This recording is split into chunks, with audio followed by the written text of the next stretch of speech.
જય શ્રીમન નારાયણ.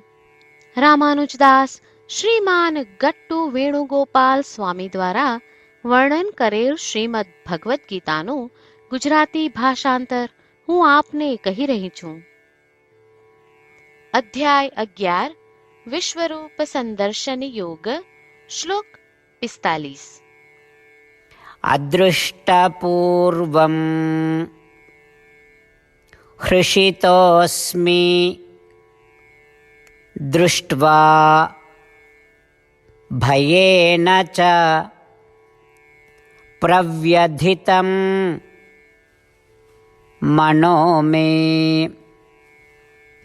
તદેવ મે દર્શય દેવરૂપં પ્રસીદ દેવેશ જગન્નિવાસા. ઓમ. ગીતાચાર્ય શ્રી કૃષ્ણ પરમાત્મા અર્જુન સાથે આપણને બધાને વિશ્વરૂપ સંદર્શન યોગ શીખવી રહ્યા છે. વિશ્વરૂપના સાક્ષાત દર્શન કરીને અર્જુન શ્રી કૃષ્ણ પરમાત્માને આ પ્રમાણે પ્રાર્થના કરી રહ્યો છે.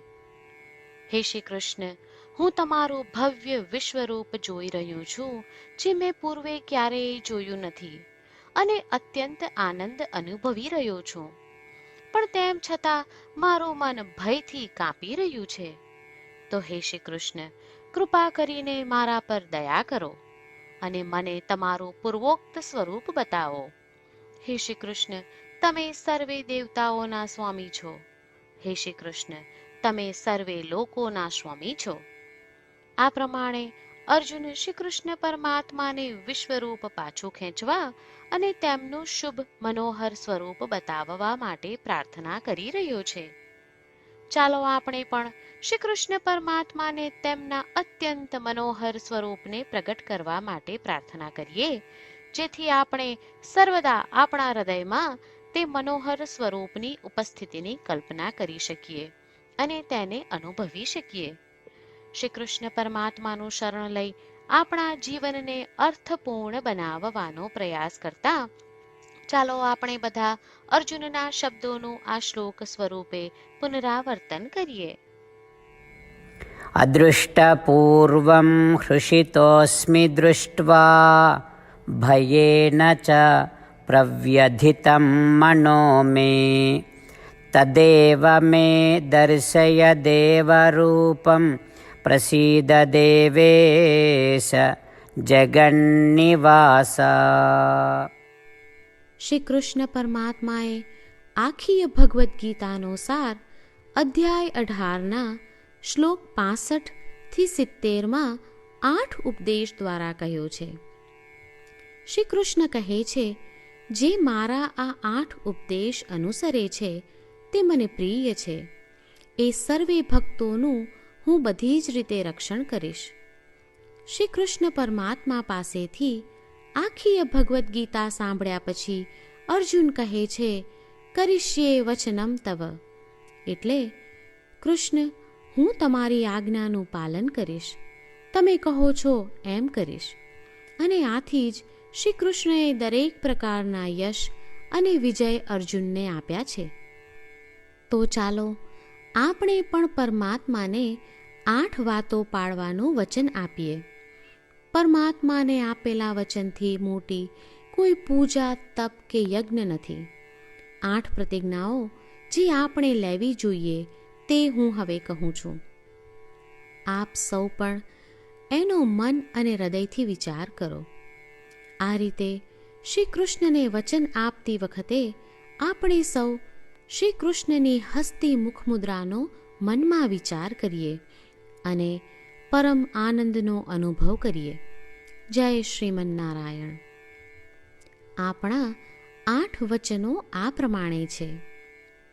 આપણું પહેલું વચન, હે શ્રીમન નારાયણ, તમારા ઉપદેશ પ્રમાણે હું હંમેશા તમારું ધ્યાન અને ચિંતન કરીશ. આપણું બીજું વચન, હે શ્રીમન નારાયણ, તમે કહ્યું છે તેમ હું સદાય તમારી ભક્ત રહીશ. આપણું ત્રીજું વચન. હે શ્રીમન્નારાયણ, હું મારા કર્મો તમને સંતોષ થાય તેમ અને તમારી સેવા માટે કરીશ. આપણું ચોથું વચન.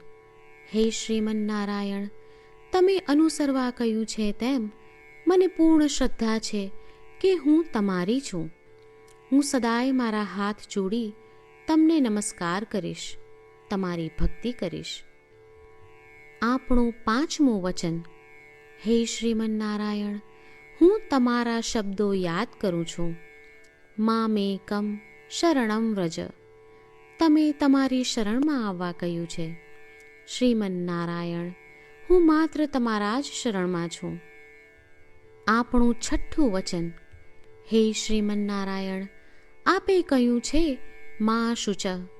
તમે અમને આશ્વાસન આપી શોક ન કરવા માટે કહ્યું છે, તો હું દુઃખી નહીં થાઉં, શોક નહીં કરું. આપણું સાતમું વચન. હે શ્રીમન્નારાયણ, અમારા કલ્યાણ અર્થે આપે શ્રીમદ્ ભગવદ્ ગીતા રૂપી આશીર્વાદ આપી અમારા સૌ પર કૃપા કરી છે, તો હું દરરોજ ઓછામાં ઓછો એક શ્લોક વાંચીશ અથવા સાંભળીશ એવો સંકલ્પ લઉં છું. આપણું આઠમું વચન. હે શ્રીમન્નારાયણ, હું ગીતાના દૈવી શબ્દો એ ભક્તો સુધી પહોંચાડવાનો પ્રયત્ન કરીશ જેઓ ગીતાથી અજાણ છે. હે શ્રીમન્નારાયણ, તમે કહ્યું છે તેમ કરીશ, તમે કહ્યું છે એમ વર્તીશ અને તમારા માટે જ કર્મ કરીશ. શ્રીમન્નારાયણને આપેલું વચન કે દરરોજ તમે કહ્યું છે એમ કરીશું, એ જ એક મહાન પૂજા છે. તો ચાલો આપણે સૌ દ્રઢ શ્રદ્ધા સાથે પ્રભુ પાસે એક સંકલ્પ લઈએ. શ્રીમન્નારાયણ, કરીશ્યે વચનમ તવ. શ્રીમન્નારાયણ, હું તમારી આજ્ઞાનું પાલન કરીશ. સર્વમ શ્રી કૃષ્ણાર્પણમસ્તુ. જય શ્રીમન્નારાયણ. અદૃષ્ટપૂર્વમ હૃષિતોસ્મિ દૃષ્ટ્વા ભયેન ચ પ્રવ્યધિતં મનો મે તદેવ મે દર્શય દેવરૂપં પ્રસીદ દેવેશ